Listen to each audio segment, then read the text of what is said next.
สวัสดีค่ะเด็กๆ วันนี้เรามาฝึกอ่านพยัญชนะไทยทั้ง 44 ตัวกันนะคะ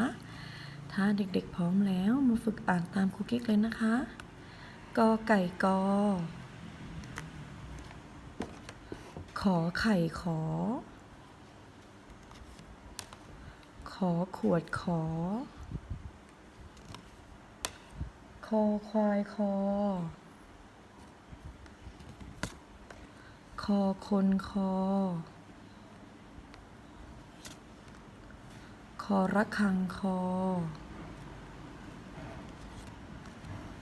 งองูงอ จอจานจอ ฉอชิงฉอ ชอช้างชอ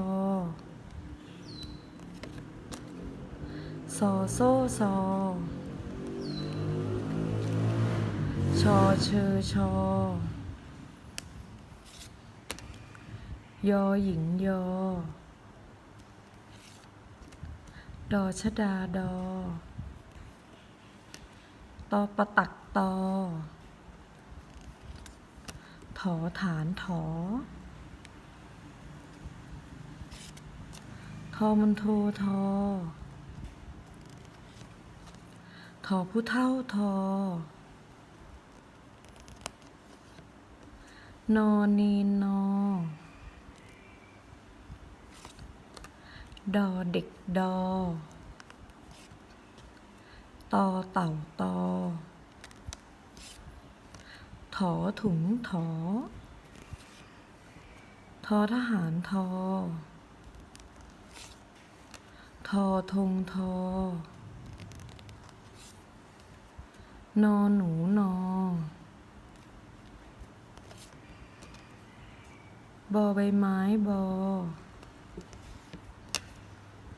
ปอปลาปอ ผอพึ่งผอ ฝอฝาฝอ พอพานพอ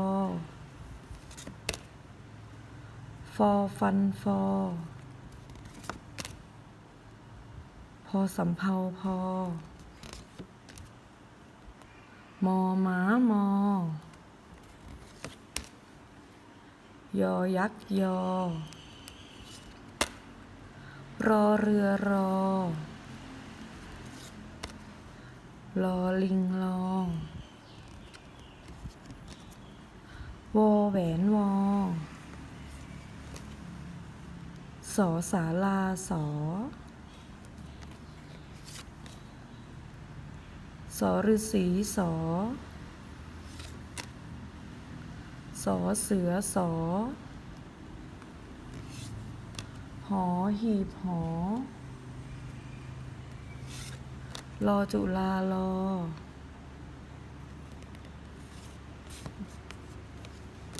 ออ่างอ